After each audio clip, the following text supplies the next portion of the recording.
Ryan Seacrest here. When you have a busy schedule, it's important to maximize your downtime. One of the best ways to do that is by going to ChumbaCasino.com. Chumba Casino has all your favorite social casino games like spin slots, bingo, and solitaire that you can play for free for a chance to redeem some serious prizes.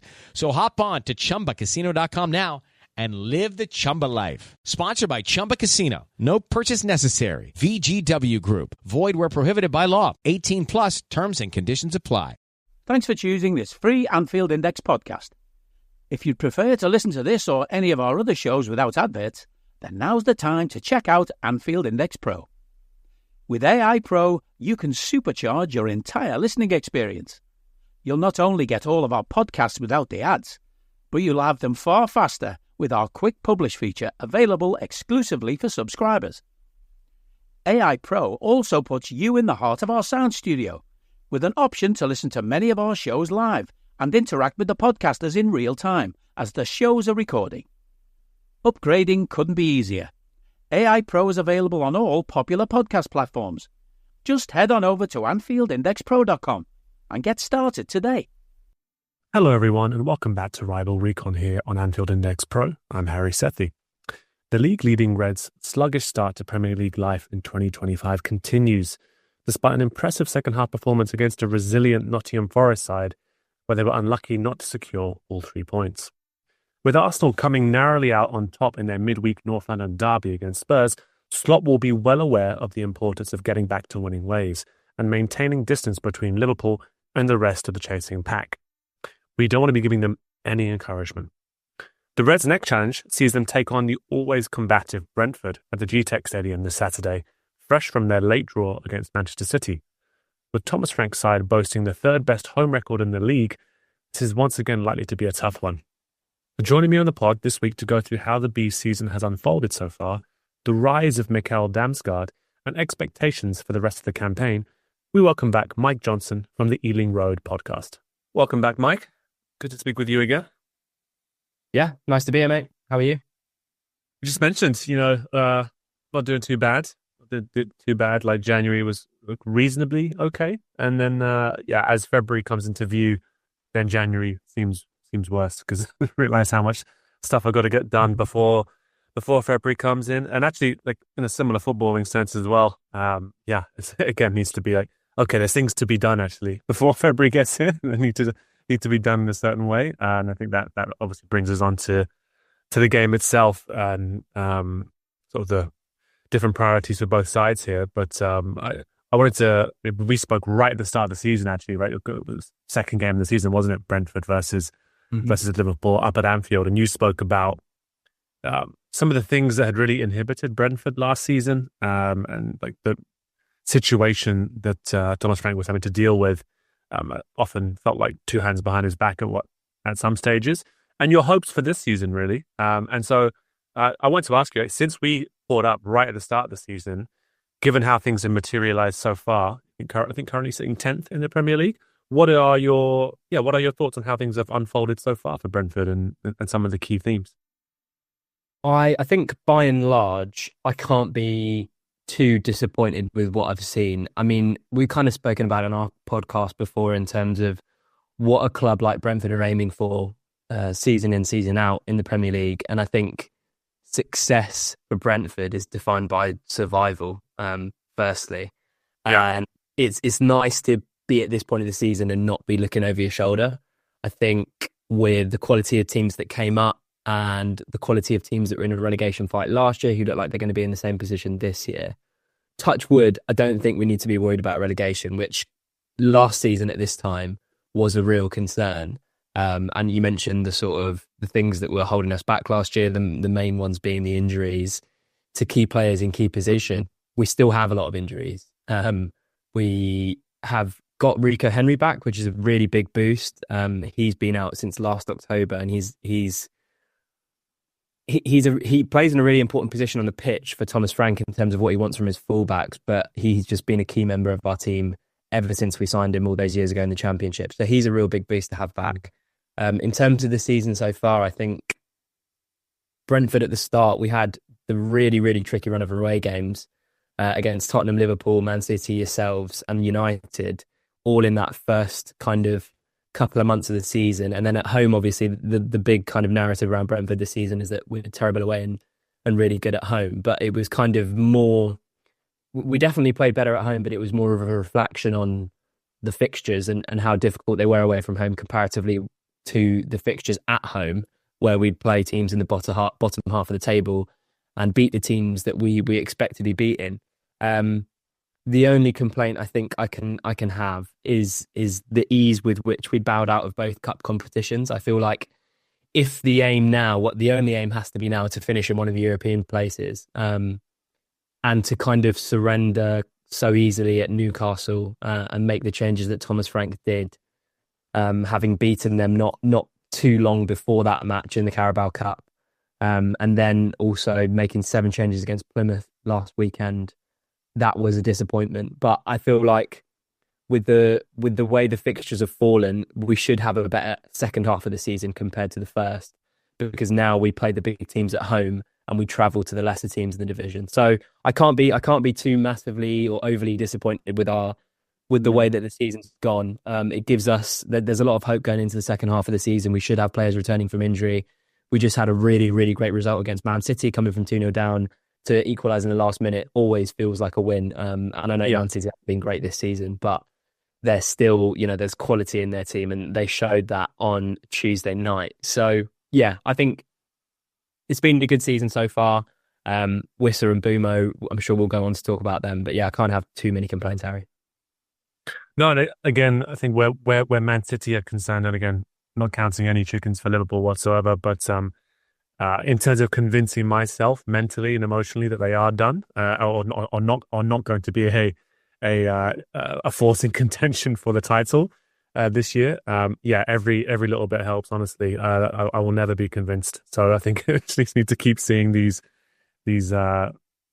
performances where, as you say, you see the quality, but then you see the very real limitations that they now have, and they're not able to stem the tide. And that Guardiola word of control, they're just obsessed with. It just doesn't have it this season. So yeah, again, always a nice reminder there. But plenty of work for Liverpool to do for it even to matter. And you mentioned Rico Henry. I will come on to talk about him. And am I right in thinking he's not only is he returned to the squad now, but he's back, he's playing, he's in full sort of like he's fully match fit. Yeah, so he won't be fully match fit yet. He started the game against Plymouth and then was subbed, and then came on for the last 10 minutes against City.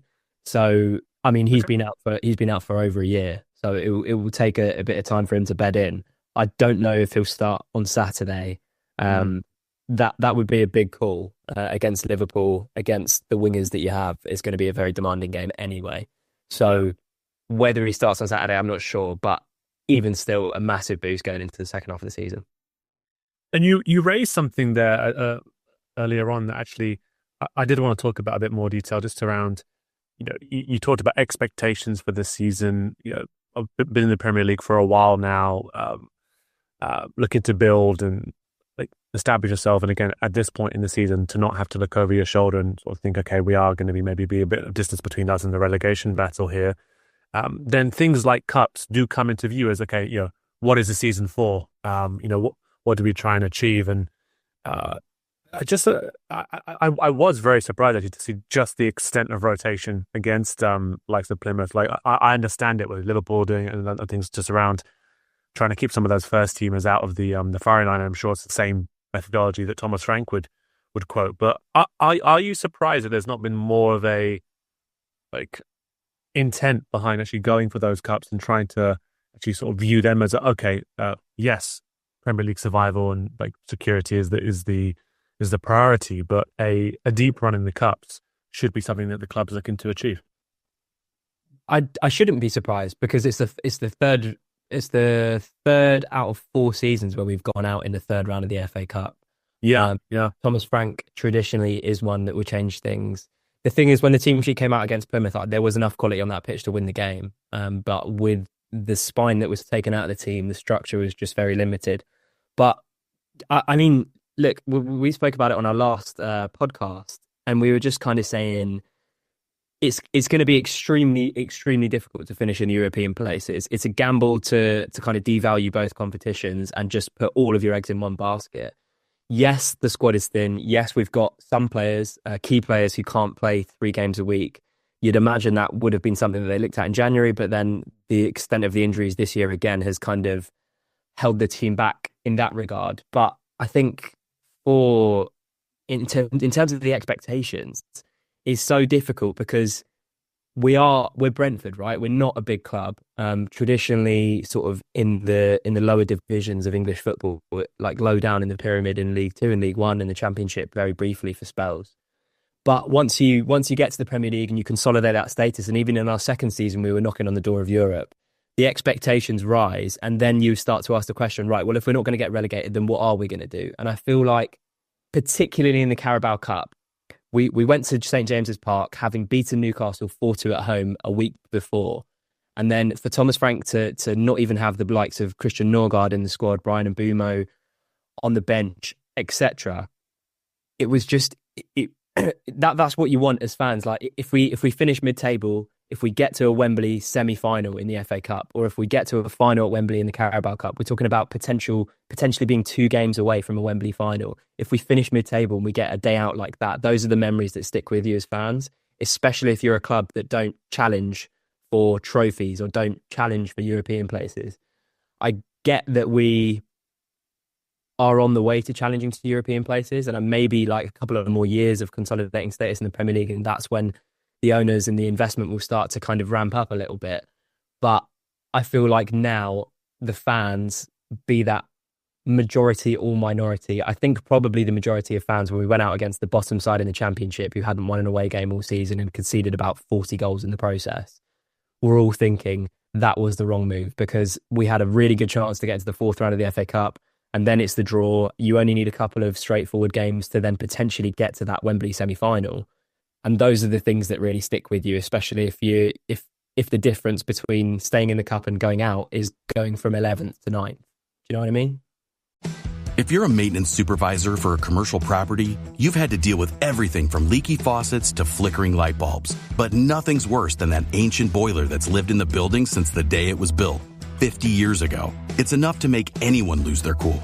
That's where Grainger comes in. With industrial-grade products and dependable fast delivery, Grainger can help with any challenge, from worn-out components to everyday necessities. Call, click Grainger.com, or just stop by. Grainger, for the ones who get it done. I don't need a VPN. I've got nothing to hide. Ha. This is what I used to tell myself before I hooked up with LibertyShield.com. Not only is my home internet now fully encrypted, but I can now access all the websites I want, whenever I want, and do so from absolutely anywhere. As a Liverpool fan, I love to know I can now watch every match, regardless of whether it's on UK TV or not. My Liberty Shield VPN makes sure nothing is blocked and guarantees me super fast streaming speed throughout that match. You can get connected right now with their software package, which includes a 48-hour no-obligation free trial and instant access to their apps for Apple, Android, Fire TV, PC, Mac and Android TV. Or go a step further like I have and get one of their pre-configured VPN routers. These small but powerful devices allow you to easily connect every device in your home to VPN, making it the perfect solution for smart TVs, Mac boxes and games consoles. Visit LibertyShield.com today and use coupon code AIVPN25 to get 25% off at checkout. Yeah, no, exactly. And I think I don't think it's arrogant or complacent to be like, when we look back on the 24-25 season, do you remember that season we finished 9th? Like, it's not something the fans are really going to discuss. Again, of course, every single season consolidated in the Premier League should be viewed as a success, and these are the best of days for the club in terms of the achievement. But it's putting in on a pitch. But yeah, I do wonder around that sort of approach. What's interesting about it is just because the same, quite similar discussions have happened on the Liverpool side around, well, for different reasons really, in terms of, I think there's so much, I don't want to sort of belittle this word, but there's so much PTSD on the Liverpool side around sort of the near misses of campaigns in the Premier League and vying with City for the title and losing out, a point here, a point there. And previous seasons where we have, taken the approach of, we'll try and win everything. Carabao Cup, FA Cup, we'll just go for it. And given the size of the squad, given how many minutes these first teamers are asked to do, given the European fixtures, this season, I mean, especially what happened last season and seasons before, this season in particular, I've seen a lot of fans on the Liverpool side of things think, can we just rotate a bit more for the Carabao here? Can we just rotate a bit more for the FA Cup? No, we're not trying to be disrespectful here, but I appreciate there's only one Gravenberch. There's only one. I don't want to see Van Dijk rolled out for Plymouth because there's a risk something could happen. And so I think Liverpool fans are sort of looking at it going, surely we can just come on. The priority has to be the opportunity that's ahead of the club in terms of the Premier League and chances for that. And yet the club's in this position of, we're Liverpool. We can't really, should we be playing a weakened side? Or it would be embarrassing if we went out to whoever it may be. But that discussion is very much going on amongst the fans, and it's not complacency, it's not arrogance. I think it's just born out of surely the priority has to be the Premier League, and we're probably annoyed at sort of that there's not been more rotation, to be honest. And I think Sloss done pretty well in that regard. But I think if a bunch of under 21-year-old kids turned up in every single game, I don't think Liverpool fans would have had many objections this season. So it's interesting to contrast that with the thought process of Thomas Frank and Brentford with these competitions. But I think I can understand the frustration there. As you mentioned, the Newcastle performance before that game, and then I think Liverpool have drawn Plymouth, right? So actually we're playing Plymouth in the next round, minus 29 goal difference. I would be of the mind that if Joe Gomez is fit, I'm putting Joe Gomez up front because he's never scored, and I would quite like him to potentially grab one, and I don't mind if we go out, and it would be worth it if he gets a goal or something. But I think again we're looking at that fixture and thinking we could put out the weakest side we've got. We should probably beat Plymouth, and then we're dragged into another round. And again, it's like not wanting to see him ungrateful by any stretch of the imagination. It's all part of being a fan. But some real debates going on the Liverpool side of things this season. And if you think back to, I mean, early in the season, and some of the games that have stuck out to you so far this season in terms of the performances, whether they be wins or losses or draws, are there any games that you look at and go, well, that's a really good microcosm of our season so far in terms of what went well or what didn't go so well, and kind of sums up what's been good and bad about Brentford this season? Yeah, I've mentioned it already, but the 4-2 against Newcastle at the G-Tech was really, really good. The first half was very even, and I know that for some, that result has kind of kickstarted Newcastle's season. Since they played us and lost, they've won about 8 in a row. So I remember we did them a few favours by sorting out their midfield worries. I think Tonali came into the team post that match, and their midfield ever since has looked brilliant. But yeah, I mean, in the second half against Newcastle, it was everything that we want. It was that performance that I think maybe gave the fans a little bit of sort of, right, okay, well, we're supposed to be in the top half of the table if we can play teams like Newcastle, and in the second half, certainly be the better team. And it could have been more than 4. It could have been 5 or 6. So to see our attacking players fit and firing in that game, whether that was Brian Mbeumo, Jan Wieser, Kevin Schade, Mikkel Damsgaard, who has been just an absolute revelation this season. I can't stop talking about this man. He's come on leaps and bounds and is now one of the most creative players in the Premier League this season. So yeah, the result against Newcastle was a big one. In terms of the bad ones, it's difficult to kind of pinpoint it because, as I mentioned at the top of the pod, our first 5 away games were against Spurs, Liverpool, City, Tottenham and Man United. So the only thing, what I can say is that we were never out of those games. Probably the game against Liverpool was the one that we were out of the most. I don't really think Liverpool really got out of second gear in that game, and we didn't really threaten your goal too much. But the games against Tottenham, United, City in particular, we were really, really good and probably deserved to get at least a few points out of those games. And we ended up with nothing. The one that really hurt was the Fulham one, and I don't like thinking about it because it was a West London derby. They're quite big rivals. It's a fixture that we as fans kind of look forward to, and to just be dominated for 90 minutes and then to be 1-0 up the whole game and for them to win it in added time was terrible. And that was the Wilson double, wasn't it? it was Harry Wilson who scored a brace in injury time. And I don't think I've ever left the football ground as fast as that, Harry. I really, really bolted for the exit when that second goal went in, and they fully deserved it. I think Thomas Frank got it wrong that day. We showed him way too much respect. He was a bit slow to react with some of his subs. So yeah, in terms of a game that has kind of epitomised the bad, I would probably say Fulham. In terms of a game that's epitomised the good, definitely Newcastle at home. And you mentioned a few names there, and of course we're accustomed to hearing about Brian and Bomo and Wissa and sort of his developing sort of cult hero status. Actually, Wissa, again, the kind of player that just would be delighted if he picked up a slight hamstring, sort of like just tweak before the Liverpool game, because always seems to have an influence on those Liverpool games. But you mentioned Damsgaard in there as well as a player who's taken some time. And I think back to some of the cameos in the Euros, I think it was, where he sort of first kind of shone and sort of was being noticed more readily, and he was at Sampdoria and then comes across. And I think there were, just because of the lazy comparisons, people were like, oh, he's going to replace Eriksen. And it's taken him some time to actually, I guess, fill those creative shoes and his influence on the side. Had injury problems himself as well.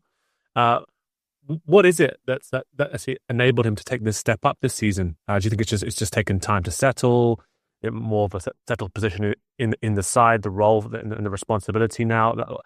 Why has he taken that step up in your opinion?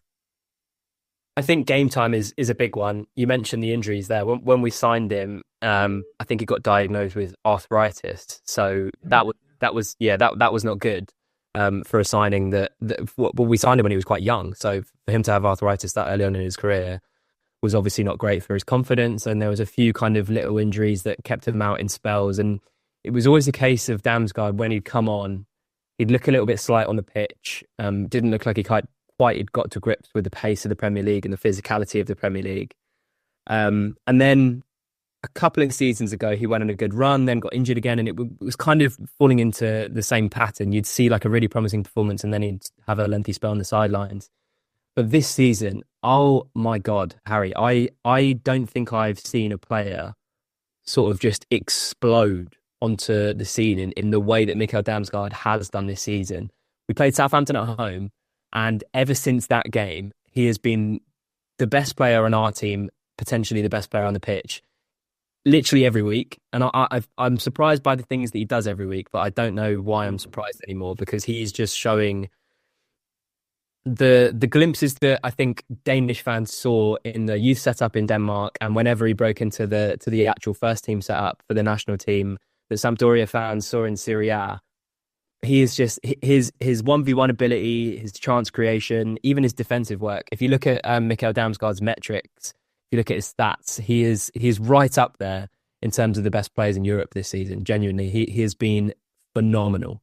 And yeah, like this spell in the team, you can tell like he's just on such a hot streak. Every time he gets the ball, he looks forward. I think he's got 8 assists now this season, which is only bested by Bukayo Saka and Mo Salah. So we've been kind of having a joke on the pod about whether actually going for that Playmaker of the Season award is a realistic target for Mikkel Damsgaard. And we've kind of joked, it's only the small task of getting ahead of Mo Salah in the charts. So yeah, no, Mikkel Damsgaard, just phenomenal. I can't say a bad word about him this season. He's been our player of the season, and hopefully he'll cause a lot of damage on Saturday. Yeah, no, hopefully not. But talking about some Liverpool players who we spoke about at the start of the season as well, of course, are former Liverpool players, right? Sepp van der Berg and Fabio Carvalho, who moved to Brentford this season. It seemed as though Sepp's had more game time, obviously, than Fabio, and he's probably been used more as an impact sub at times. But yeah, what have you made of those two? Just because I know that some of the listeners will be interested to sort of see how they've done since they've left the club. Yeah, Sepp van den Berg has been, as you said, way more involved in the team than Fabio Carvalho has.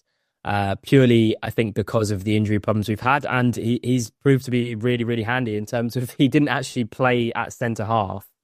I think he might have played at centre half at City away, but apart from that, until very recently, he's been playing as a right back. Doesn't offer much going forward in that position, but you can't expect him to because we've signed him as a centre-back, but injury problems in the fullback areas have meant that some players have had to fill in, and Sepp's been one of those. And I can't really fault him for the job that he's doing. I think now he's started to, because of another injury to Ethan Pinnock, he's started to replace him in that back four, which I don't think will set up on Saturday, but it would be him and Nathan Collins who are forming a little bit of a partnership, which is really nice to see. I like him. I think he's very composed on the ball. His defensive 1v1 ability is very good. He wins a lot of headers. He's what you want in a centre-back, and the ease with which he's kind of taken to playing first-team football in the Premier League, I know he played a lot in the Bundesliga, has been really, really positive to see. So yeah, long may that continue. I think he's got all the potential to be a really top-class centre-back for us going forward, and definitely one for the future. I think players like Nathan Collins might be attracting interest from other clubs. He's been really, really great this season, which is weird to say because we've only kept a couple of clean sheets, no clean sheets at home. But for somehow Nathan Collins has been one of our better players this season. He's been really, really, really good. And Sepp van den Berg, I think if Collins were to leave or if Pinnock were to kind of drop off in the way that we've seen him drop off this season a little bit, he's going to be one that we build our kind of defence around going forward, I reckon. In terms of Fabio Carvalho, it's been really difficult for him. I did a whole video on my YouTube channel kind of bigging him up and saying that he's the missing piece in the puzzle. Yeah. And he did play a few games at the start of the season, but since then it's difficult because he has been kept out of the team by Mikkel Damsgaard, who is not droppable at this moment in time. So he got a lot of stick for the Plymouth game. I think he was scapegoated a little bit, but it wasn't a good performance from him. And I was kind of in the boat of, well, if you throw someone into an 11 that he's not played with before because we made so many changes anyway, and he's not played that many minutes this season anyway, he's not going to be able to perform at a level that we expect from a player that was so good for whole last season and was in the championship team this season and is a highly coveted young player. He's definitely, again, I want to stress, like, in terms of the signings that Brentford have made since coming up to the Premier League, it does take a little bit of time to bed in. Sepp is maybe one that goes against the grain in that way because he's looked really good from the start. But the likes of Keane Lewis-Potter, Mikkel Damsgaard, these kinds of players haven't really shown their ceiling until the second or the third season. I feel like Fabio Carvalho is definitely one that will come to the fore when, and I say when, not if Mikkel Damsgaard leaves, because if he continues on the trajectory that he's on now, there is absolutely no way that there won't be clubs sniffing around for him in summer or the next summer. So Fabio Carvalho, what I've seen from him, I'm really impressed. I like his counter pressing. I like his creativity. He just needs a bit of time. So yeah, both of them have had a fairly decent start. Carvalho less so, but yeah, Sepp's doing a really great job. But both for the future for sure. Yeah, plenty of talent there, and I think with Sepp van den Berg, there was never any doubt really about his ability to come in and play in the Premier League. In my mind, it was just an occasion of that he was just never going to. He's never going to displace his countryman in Van Dijk, right? So I think that's a tough position to be in for a centre back, and I think it's great to see him doing so well. And again, he's a flexible player. Fabio, I actually completely agree with you around judging players off cup cameos after they've not played for ages, and then chucked into a team that has never ever played together, will never play together again, and being surprised when it doesn't look fluid. I think that's just something that's to be expected. But bringing it onto the game itself, then, just before we get ready to wrap things up, I mean, I think one thing you mentioned there is the home record that Brentford have. I think it's currently the third best in the league. I think it's well, I was looking at it. What is it? Arsenal at the moment, then Liverpool, then Brentford, then Villa, then City. So City still. So it is a strength, and I think we may have spoken before in terms of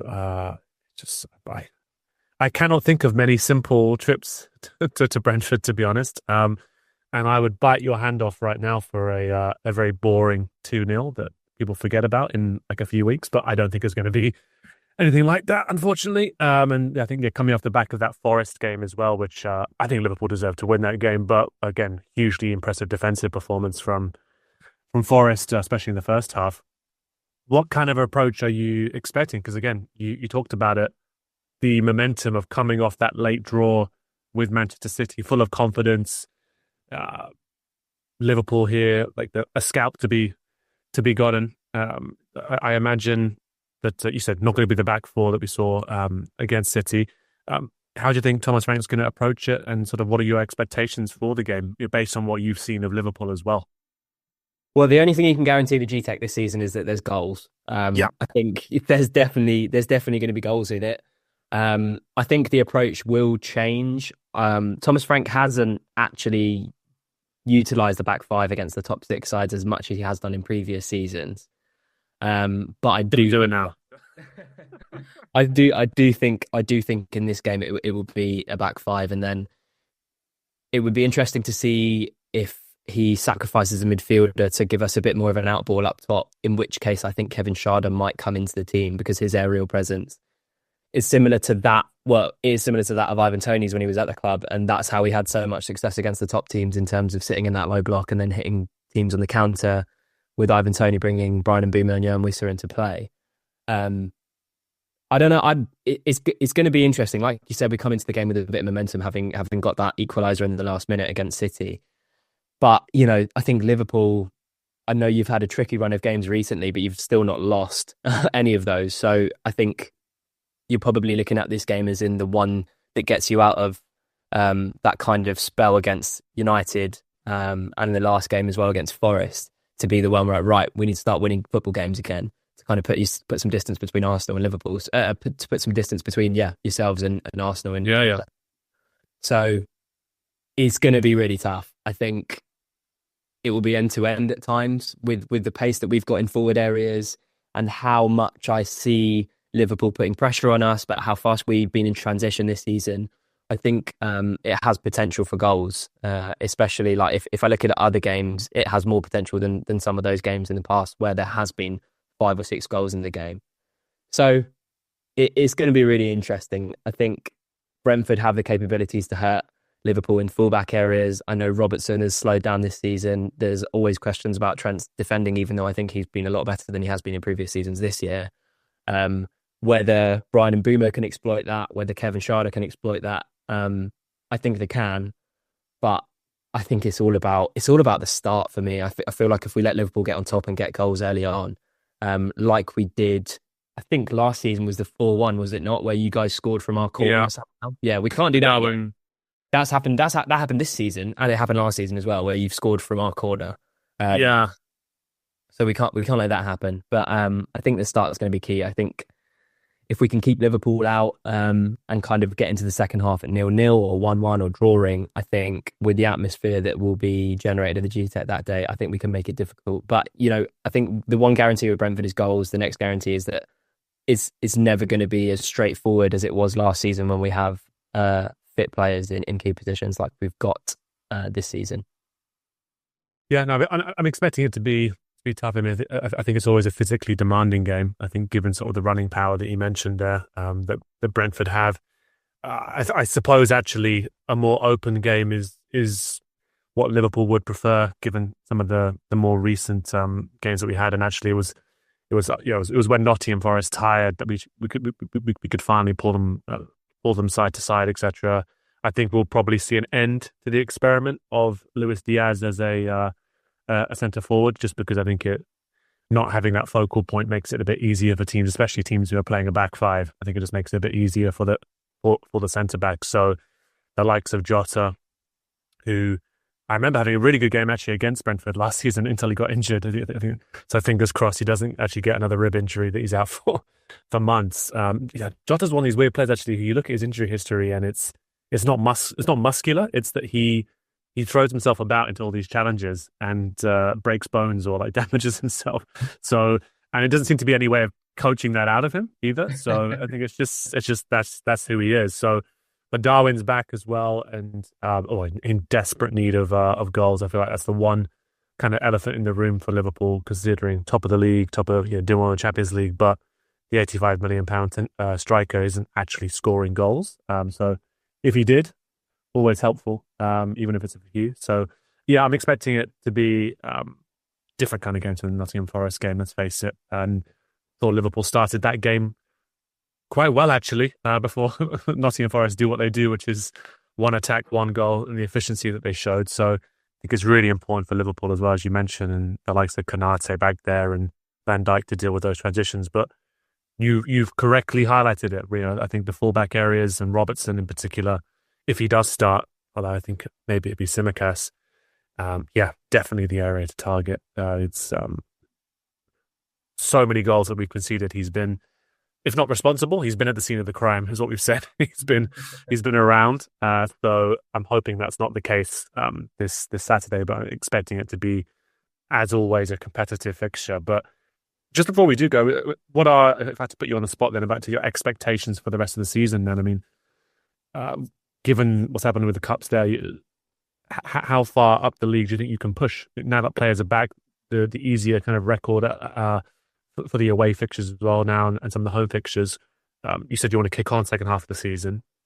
What are your expectations? It's a good question. I think you mentioned the players coming back. If we can get Thiago back, who was our big Ivan Toney replacement that we signed last February and has played, I think, 3 games for Brentford, that will be a massive boost. If we can get Aaron Hickey back before the end of the season, again, that's a massive boost. And then you're slowly starting to build a team that I think is capable of pushing for European places. I think right now we're a little bit short. I think the games that we have played against teams above us in the league, we'd have needed to have gotten a few more points out of than what we have at the moment. So it's difficult. I think what I expect to happen would be, maybe a couple of top 6 scouts before the end of the season, but we drop points away from home in games that we shouldn't. And we end up in mid-table. That would be my expectation. Of course, I'm hoping for a stronger second half of the season than the first. And we have the players in forward areas to do that. I think the full-back areas are something that we really, really need some help with. Rico Henry back is a massive boost. If we can get Aaron Hickey back before the end of the season, then I think we're very close to being a team that can challenge for a place in the European places.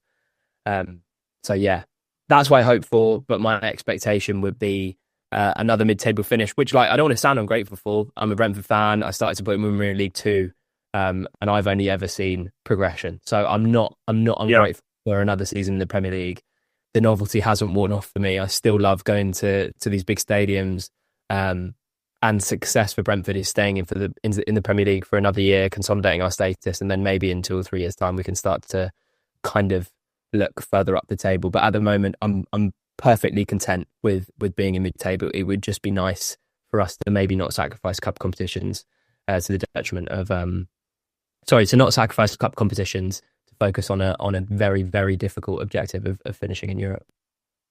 No, of course, I think that it all makes sense in terms of the ambitions for the rest of the season. And I think actually, as you say, not taking anything for granted, given sort of the progression that the club has made over the past few seasons. Hopefully everybody is back fit and firing for that game against Arsenal on Saturday, 12th of April. If they are, if it's still close by then, I think it'll always be fun.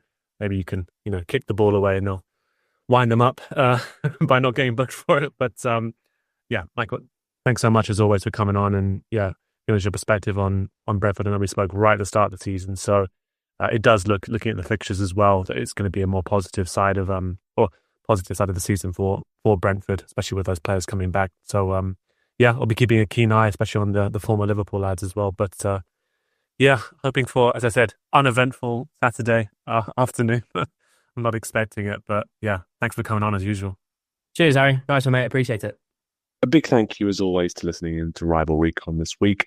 Hope you enjoyed the conversation. And as ever, we'll be back again with another episode ahead of the Reds' next league game, looking to bring you greater insight into the world of Liverpool's Premier League opponents. Until then, do listen in to all the other great content across Anfield Index. And if you're keen for more, subscribe to Anfield Index Pro for the meager price of a cup of takeaway coffee. Until next time, up the Reds. Hello, everyone, and welcome back to Rival Recon here on Anfield Index Pro. I'm Harry Sethi. The league-leading Reds' sluggish start to Premier League life in 2025 continues, despite an impressive second-half performance against a resilient Nottingham Forest side, where they were unlucky not to secure all 3 points. With Arsenal coming narrowly out on top in their midweek North London derby against Spurs, Klopp will be well aware of the importance of getting back to winning ways and maintaining distance between Liverpool and the rest of the chasing pack. We don't want to be giving them any encouragement. The Reds' next challenge sees them take on the always combative Brentford at the GTEC Stadium this Saturday, fresh from their late draw against Manchester City. with Thomas Frank's side boasting the third best home record in the league, this is once again likely to be a tough one. For joining me on the pod this week to go through how the Bees season has unfolded so far, the rise of Mikkel Damsgaard, and expectations for the rest of the campaign, we welcome back Mike Johnson from the Ealing Road podcast. A big thank you, as always, to listening in to Rival Recon this week. Hope you enjoyed the conversation. And as ever, we'll be back again with another episode ahead of the Reds' next league game, looking to bring you greater insight into the world of Liverpool's Premier League opponents. Until then, do listen in to all the other great content across Anfield Index. And if you're keen for more, subscribe to Anfield Index Pro for the meager price of a cup of takeaway coffee. Until next time, up the Reds. We hope you enjoyed listening to this Anfield Index show. Please be sure to subscribe to our channel so future podcasts find their way to your device automatically. There's nothing quite like fan engagement, and we'd love to know what you think of anything discussed on this show. The best way to get in touch is over on our free Discord community, where both podcasters and listeners debate the hottest LFC topics 24/7. Sign up free now at anfieldindex.com/Discord. You won't regret it. You can also follow us on Twitter at Anfield Index and find us on Facebook by searching for Anfield Index. Oh, and before you go, we'd love it if you could leave us a 5-star review on your favourite podcast app. It only takes a couple of seconds, and it means the world to the people who create these free shows.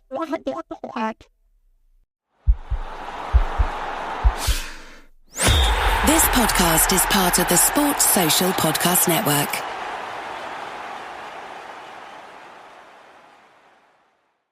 At Kroger, an annual Boost membership just got even better. Now you can choose from Disney Plus with ads, Hulu with ads, or ESPN Plus on us when you sign up. Plus, enjoy unlimited free delivery, double fuel points, exclusive offers, and free items. Sign up for a Boost membership today. It's an easier way to save, including new streaming options to relax with while we deliver your groceries. Kroger, fresh for everyone. Restrictions apply. See site for details.